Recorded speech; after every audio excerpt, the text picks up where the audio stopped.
চট্টগ্রাম নগরী জুড়ে বিআরটিএ কার্যালয়ে যেখানেই যান একটাই নাম, রিয়াজ। একসময়ের সিএনজি চালক, আজ তিনি বিআরটিএর অঘোষিত গডফাদার। অভিযোগ রয়েছে, শ্রমিক লীগের ছায়াতলে বেড়ে ওঠা এই ব্যক্তি গত 15 বছরে বিআরটিএ দালালি করে বানিয়েছেন অঢেল সম্পদ। নাম তার মোহাম্মদ রিয়াজ, অথচ পরিচয় দিতেন শ্রমিক নেতা। অভিযোগ রয়েছে তিনি ভুয়া লাইসেন্স, ফাইল জালিয়াতি আর ঘুষ বাণিজ্যের অন্যতম গ্যাং লিডার। জানা যায়, চট্টগ্রাম বিআরটিএ কার্যালয়ে একসময় ছিল তারই একচ্ছত্র আধিপত্য। ফাইল পাস করতে চাইলে লাগতো টাকা, আর টাকা গেলে যেত রিয়াজের ঝাউতলা এলাকার দোকান নামক অফিসে। ডিডি তৌহিদের সাথে ছিল দহরম মহরম সম্পর্ক। জানা যায়, তৌহিদ চট্টগ্রাম থেকে বদলি হয়ে গেলেও চট্টগ্রাম বিআরটিএর সাথে এখনো তার আগের মতোই সম্পর্ক রয়েছে। অবৈধ কাজের দালাল চক্র তার হাতের খেলনা। উঠতে বসতে নাম উচ্চারিত হতো রিয়াজ ভাই। রিয়াজের মালিকানায় রয়েছে 5টি মেট্রো সিএনজি। স্থানীয় ওয়ারলেস এলাকায় রয়েছে 3 তলা একটি দালান বাড়ি। দোকানের পিছনে রয়েছে চোরাই মোবিলের ব্যবসা। এছাড়াও রয়েছে নামে বেনামে বিপুল ব্যাংক ব্যালেন্স। টিভিএস গাড়িকে রূপান্তর করেছেন বাজাজে। ঘটনার পেছনে শুধু রাজনৈতিক ছত্রছায়া নয়, ছিল অর্থ বাণিজ্য। রিয়াজের দুর্নীতি সম্পর্কে জানতে চাইলে চট্টগ্রাম মহানগর বাংলাদেশ জাতীয়তাবাদী সড়ক পরিবহন শ্রমিক দলের সভাপতি ফরহাদ উদ্দিন সোহাগ বলেন, বিআরটিএ সহ বিভিন্ন জায়গায় তার প্রভাব বিস্তার, সে শ্রমিক দলের একটা অংশকে সে ব্যবহার করে বাংলাদেশ জাতীয়তাবাদী দল বিএনপিকে সে কলুষিত করার চেষ্টা করছে। আমরা চট্টগ্রাম মহানগর শ্রমিক দলের পক্ষ থেকে তাকে সাবধান করছি এবং তাকে এই সকল কাজকর্মকাণ্ড থেকে বিরত থাকার জন্য বিশেষভাবে অনুরোধ করছি।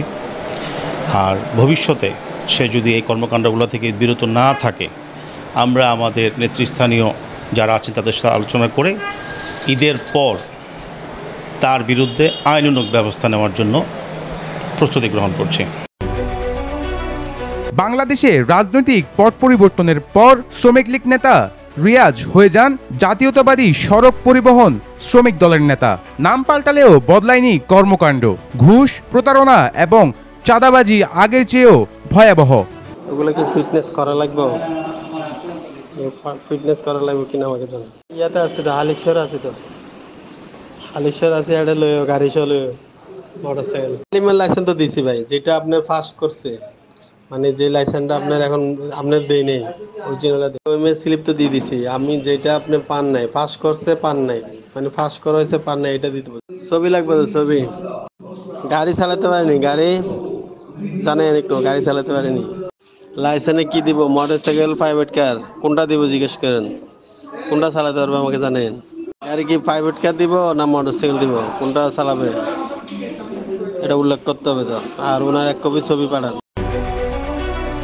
বন্দরটিলা এলাকার সোহেল, রাকিব ও অন্যান্য ব্যক্তিদের থেকে লাইসেন্স বানানোর নামে হাতিয়ে নিয়েছেন লক্ষাধিক টাকা, কিন্তু আজও তারা পাননি কোনো লাইসেন্স। তাদের মতো এমন অন্তত ডজন খানেক ভুক্তভোগী এখন ন্যায় বিচারের আশায় ঘুরছেন দাঁড়ে দাঁড়ে। চট্টগ্রাম মহানগর বাংলাদেশ জাতীয়তাবাদী সড়ক পরিবহন শ্রমিক দলের সভাপতি ফরহাদ উদ্দিন সোহাগ বলেন, বাংলাদেশ জাতীয়তাবাদী দল বিএনপি এবং শ্রমিক দলকে কলুষিত করার জন্য এই রিয়াজদেরকে ব্যবহার করে, এই রিয়াজরাই একসময় শ্রমিক লীগের সাথে সম্পৃক্ত ছিল। তার বহু তথ্য উপাত্ত, ছবি সহ প্রমাণ আপনারা কাইন্ডলি সাধারণ মানুষের সামনে মিডিয়ার যারা কলাকৌশলী আছেন উপস্থাপন করবেন, এটা আপনাদের কাছে আমার বিশেষ অনুরোধ। সেই সাথে শ্রমিক লীগ থেকে সে কীভাবে শ্রমিক দলে আসলো, তারা তাকে পিছন থেকে ঠেসান দিচ্ছে এবং সে কার পাওয়ারে এই কাজগুলো করে যাচ্ছে আমরা জানতে চাই, জাতি জানতে চাই। এবং অতি শীঘ্রই বাংলাদেশ জাতীয়তাবাদী দল বিএনপি এবং বাংলাদেশ জাতীয়তাবাদী শ্রমিক দল তার বিরুদ্ধে সাংগঠনিকভাবে আইনানুগ ব্যবস্থা সহ সকল পানিশমেন্টের জন্য আইনের আওতায় আনার ব্যবস্থা করা হচ্ছে। চট্টগ্রামের বিআরটিএ দালাল চক্রের অন্যতম হোতা রিয়াজের প্রতারণা ও দুর্নীতির বিরুদ্ধে যখন এক পত্রিকা চট্টগ্রাম বিআরটিএর দালাল রিয়াজ অঢেল সম্পদের মালিক এই শিরোনামে একটি প্রতিবেদন প্রকাশ করে, তখন রিয়াজ অভিযোগ খণ্ডাতে টাকার জোরে সেই একই পত্রিকায় প্রকাশ করায় প্রতিবাদ প্রতিবেদন। রিয়াজ থেকে এইসব ব্যাপারে জিজ্ঞেস করলে তিনি বলেন, অভিযোগটা যে দিতে ওনার সাথে আমার পার্সোনাল সম্পর্ক ছিল, ঠিক আছে।